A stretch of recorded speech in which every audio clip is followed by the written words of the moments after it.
ನಾನೊಂದು ಮೆಸೇಜ್ ಓದೋಕ್ಕೆ ಇಷ್ಟಪಡ್ತೀನಿ. ನಮ್ಮ ಮಿಸ್ಸಸ್ ನನಗೆ ಕಳಿಸಿರೋ ಮೆಸೇಜ್, ಸಮಯ ಕೊಡೋದೇ ಪ್ರೀತಿ, ನೀವು ಪ್ರೀತಿಸೋ ಹೆಂಡ್ತಿನ ಸಮಯ ಕೊಟ್ಟು ಪ್ರೀತಿಸಿ.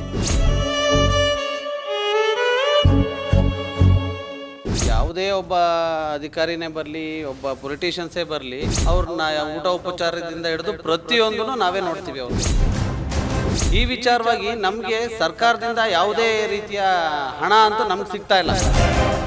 ಗ್ರಾಮ ಆಡಳಿತ ಅಧಿಕಾರಿಗಳು ಇಲ್ದಲೇ ಇದ್ದರೆ ಯಾವುದೇ ಕಾರಣಕ್ಕೂ ಯಾವುದೇ ಸೌಲಭ್ಯಗಳು ರೈತ ತಗೊಳೋದಕ್ಕೆ ಸಾಧ್ಯನೇ ಇಲ್ಲ ಅಂತ ನಾನು ಹೇಳೋದಕ್ಕೆ ಇಷ್ಟಪಡ್ತೀನಿ.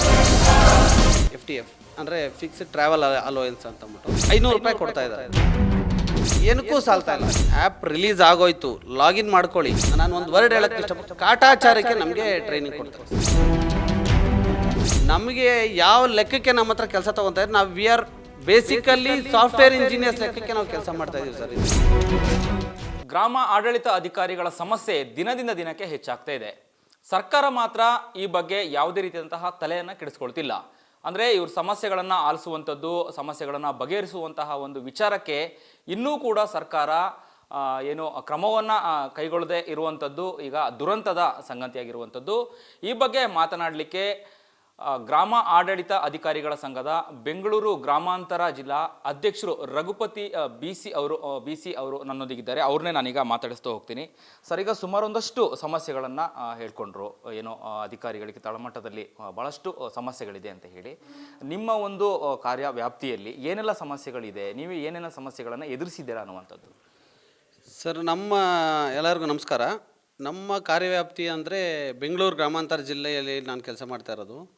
ಇಲ್ಲಿ ಮೇಯ್ನು ಪ್ರಾಬ್ಲಮ್ ಅಂದರೆ ಪ್ರೋಟೋಕಾಲ್ ವಿಚಾರ ಏನು ಅಂತಂದರೆ, ಯಾವುದೇ ಒಬ್ಬ ಅಧಿಕಾರಿನೇ ಬರಲಿ, ಒಬ್ಬ ಪೊಲಿಟಿಷಿಯನ್ಸೇ ಬರಲಿ, ಅವ್ರು ಬಂದಾಗ ಅವ್ರನ್ನ ಹೋಗೋವರೆಗೂ ಅವ್ರನ್ನ ಹಿಂದೆ ಬಿದ್ದು ನಮ್ಮ ವಿಲೇಜ್ ಅಕೌಂಟೆಂಟ್ಸು ಮತ್ತು ರೆವಿನ್ಯೂ ಇನ್ಸ್ಪೆಕ್ಟರ್ಸು ನಾವು ಅವ್ರನ್ನ ಊಟ ಉಪಚಾರದಿಂದ ಹಿಡಿದು ಪ್ರತಿಯೊಂದೂ ನಾವೇ ನೋಡ್ತೀವಿ ಅವ್ರದ್ದು.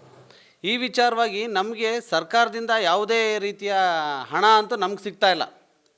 ಯಾವುದೇ ರೀತಿಗೆ ಅದೇನು ಖರ್ಚಾಗ್ತಾಯಿದೆ ಆ ಹಣ ನಮಗಂತೂ ಸಿಗ್ತಾ ಇಲ್ಲ. ಆದ್ದರಿಂದ ಅಲ್ಲಿಂದ ಬರ್ತಾ ಇರೋದು ಅಮೌಂಟು 10% ಇದ್ದರೆ 10 ಭಾಗ ಕೊಡ್ತಾಯಿದ್ದಾರೆ. ನಮಗೇನು ಖರ್ಚಾಗುತ್ತೆ ಆದರೆ 10 ಭಾಗ ಮಾತ್ರ ಕೊಡ್ತಾಯಿದ್ದಾರೆ ಅವರು.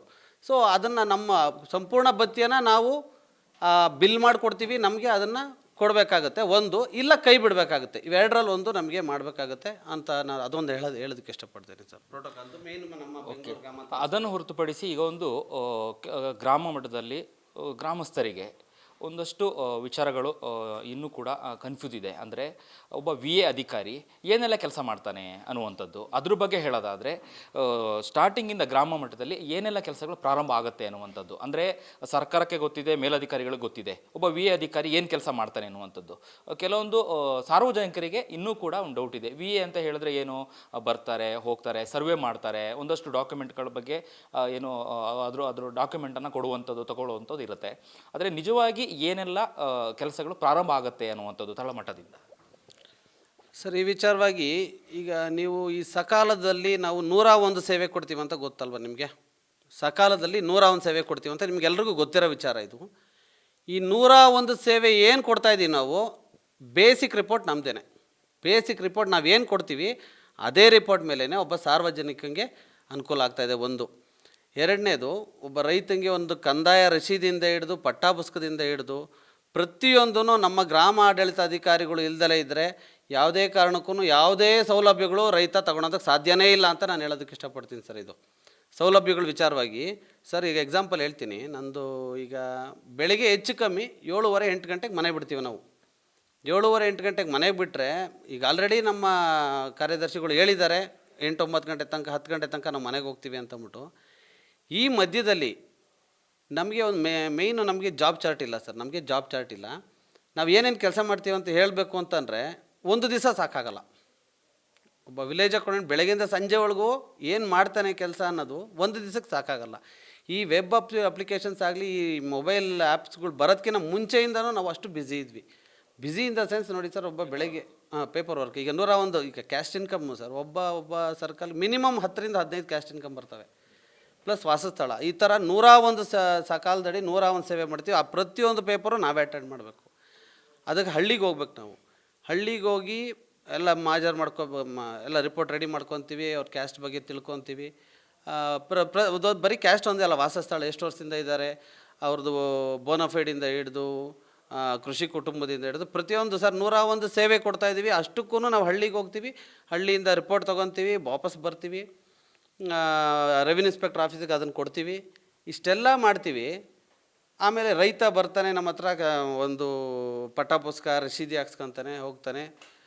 ಇಷ್ಟೆಲ್ಲ ಕೆಲಸ ಮಾಡ್ತೀವಿ. ಆಮೇಲೆ ಇಷ್ಟೆಲ್ಲ ಆದಮೇಲೆ ನಮಗೆ ಇಲ್ಲೇನಾಗುತ್ತೆ ಗೊತ್ತಾ ಸರ್, ಇಲ್ಲಿ ನಮಗೆ ಕೊಡ್ತಾ ಇರೋದು FTA, ಬರೀ FTF ಅಂದರೆ ಫಿಕ್ಸ್ಡ್ ಟ್ರಾವೆಲ್ ಅಲೋಯನ್ಸ್ ಅಂತಂದ್ಬಿಟ್ಟು 500 ರೂಪಾಯಿ ಕೊಡ್ತಾ ಇದ್ದಾರೆ.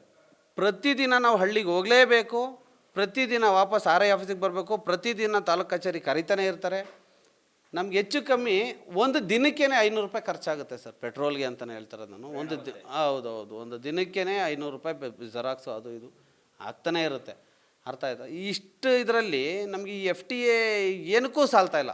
ಅದನ್ನು ಹೆಚ್ಚಿಗೆ ಮಾಡಬೇಕು ಅನ್ನೋದನ್ನು ನಮ್ಮ ಅಜೆಂಡಾದಲ್ಲೂ ಇದೆ, ನಮ್ಮ ಈಗ ಬೇಡಿಕೆಗಳಲ್ಲೂ ಇದೆ. ಅದನ್ನು FTAನೂ ಸ್ವಲ್ಪ ಜಾಸ್ತಿ ಮಾಡಬೇಕಂತ ಅದೊಂದಿದೆ. ಪ್ರೋಟೋಕಾಲ್ದು ಹೇಳಿದೆ ನಾನು.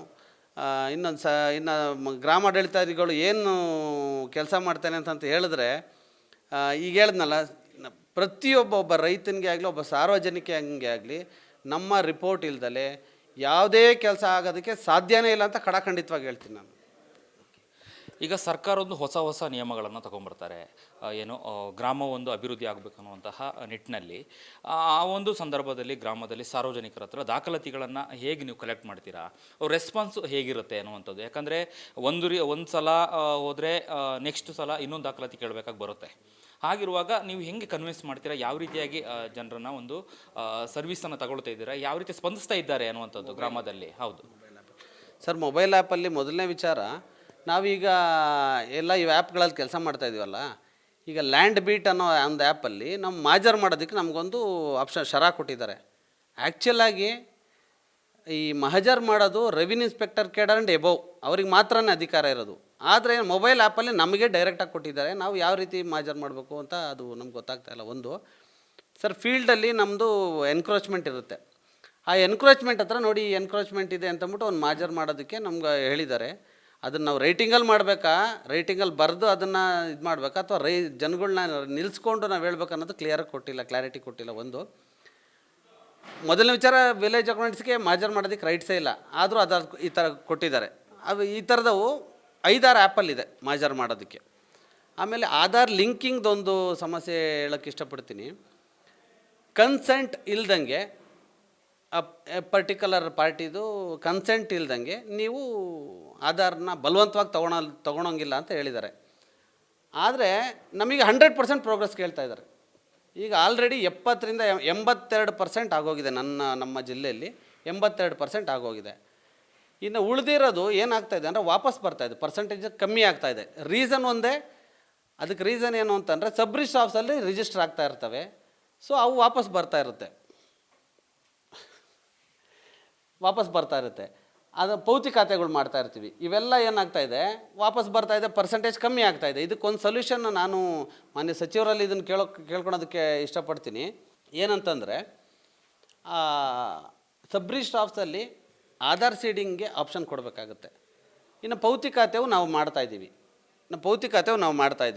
ಸೊ ಇದೊಂದು ಆಧಾರ್ ಸೀಡಿಂಗ್ದು ಅದೊಂದು. ಕನ್ಸೆಂಟ್ ಇಲ್ದಂಗೆ ಅವರು ಆಧಾರ್ ಸೀಡಿಂಗ್ದು ಕನ್ಸೆಂಟ್ ತೊಗೊಂಡೇ ಮಾಡ್ತಾಯಿದ್ದೀವಿ. ಬಟ್ ಕೆಲವರು ಕೊಡೋದಕ್ಕೆ ಇಷ್ಟಪಡ್ತಾ ಇಲ್ಲ. ಅಂಥವನ್ನೆಲ್ಲ ನಮ್ಮನ್ನು ಅಲ್ಲಿ ಮೈನಸ್ ಮಾಡೋದಕ್ಕೆ ನಮ್ಮ ಹತ್ರ ಒಂದು ರಿಪೋರ್ಟ್ ತೊಗೊಂಡು ಮೈನಸ್ ಮಾಡಬಹುದು, ಅದೊಂದು ಆಪ್ಷನ್ ಇದೆ. ಈ ಥರ ಸುಮಾರು ಸಮಸ್ಯೆಗಳಿದ್ದಾವೆ ಸರ್. ಟೆಕ್ನಿಕಲ್ಲಿ ತುಂಬ ಸಮಸ್ಯೆಗಳಿದ್ದಾವೆ.